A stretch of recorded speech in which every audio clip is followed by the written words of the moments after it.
everyone. Thank you so much for tuning in from wherever you are around this magical globe. I just wanted to pop in and just share a little bit about my day, because it's a day that I'll never forget. And in fact, I think every single thing, every single obstacle, every single challenge, every single win that I've been through in my life was preparing me for not just today, but the launch of today. So firstly, for all of the veterans that serve their country, that, you know, have a lot of injustices and PTSD and the suicide rate that's out of control, you know, thank you so much for your service. I, like yourself, have suffered many injustices and now intend to be the voice. I'm part of the Royal Commission as well, and, you know, we'll be sharing in the hope that this facilitates change for people in the future, so that they can learn and not have to suffer like some of us have had to. So that was part of my day, which was the day one, or the launch of the Royal Commission, of which we'll be sharing in the future. But today also marked the 9th anniversary into the apology, the formal apology that came from the government into the adoption, forced adoption. So many of my friends around the place, I've met a lot of people that have been adopted, and also many ladies and mums were forced to give up their children, because back in the day there wasn't single mum pension, so they didn't have the financial capability when they were pregnant if they were unwedded. The shame and guilt from that time as well was just horrific, and sometimes way more than what they needed to deal with emotionally.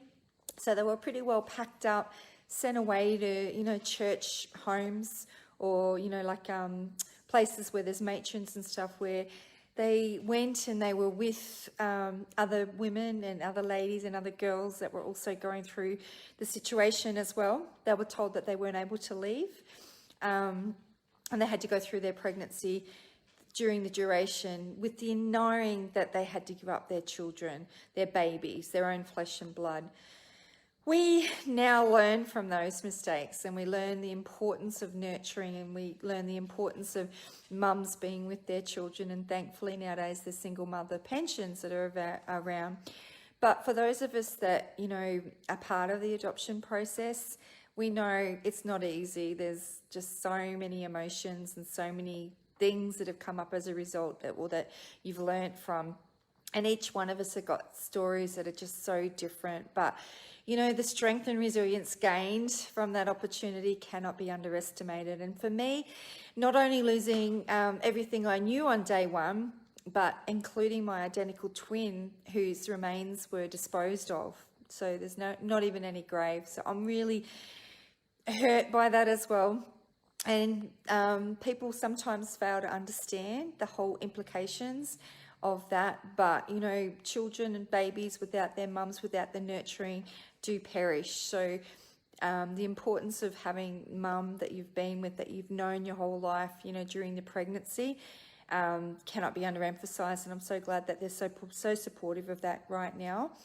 And the whole cruel way that they went about it in the era that I was born, today, you know, marked 9 years when they formally apologised. So it meant so much that now, you know, they actually apologised for all the implications, and for them thinking they knew better, to be able to take, you know, babies away and put them in different homes. And my journey is no different to so many other people's journeys on learning more about myself and discovering more of my family and where I get my attributes and gifts from, like many of us. So yeah, it was really amazing to go to Parliament House and see that. And it was the 9th anniversary today. And in here, it was pretty amazing, because there was so many, you know, incredible people from the government that were there supporting us. And there was a couple of incredible ladies, one that was an adoptee as well, like myself, sharing her journey in the form of a song that's been produced. So that's coming out really soon. And it really sums up the feelings that we go through as adoptees. But what was quite amazing also, and I'll share in the comment below, was another beautiful lady that actually relinquished her child, gave up her baby, and shared her journey of even being like not handcuffed, but tied to the bed to deliver a baby. I know it's just horrific to think about it. And then the baby's taken away straight away. And so for her, she felt that she would cry a river. And so she's depicted her time in an piece of artwork, which is a bed of water and the mum kind of drowning underneath and the baby above the water. So when they shared that today, I just couldn't believe it, knowing my story of how I saved my little boy's life in the drowning. And it really just hit the heartstrings, I suppose. And so for each one of us that are out there that have been through this journey, you know, and it is a real journey, but from what I see, a lot of us have powerful stories and, you know, have gained strengths and resilience and grieved right from day one. And that has definitely helped in our journey of our life. And so many of us, not all, but many, are actually leaders and very successful in their own right because, you know, we're trying to fit in. So thank you for that. I'd be honoured to share all of our stories, you know, coming up, because our stories absolutely do matter, and they have led to everything we're achieving right now. So look out for that space soon. But today, such an emotional day with having the two things on the one day. I didn't attend the Royal Commission, but it was the beginning of it, which began today. So anyway, just wanted to pop in and share, and for you to understand that sometimes things happen. We don't know, it's out of our control, and it's always happening for us.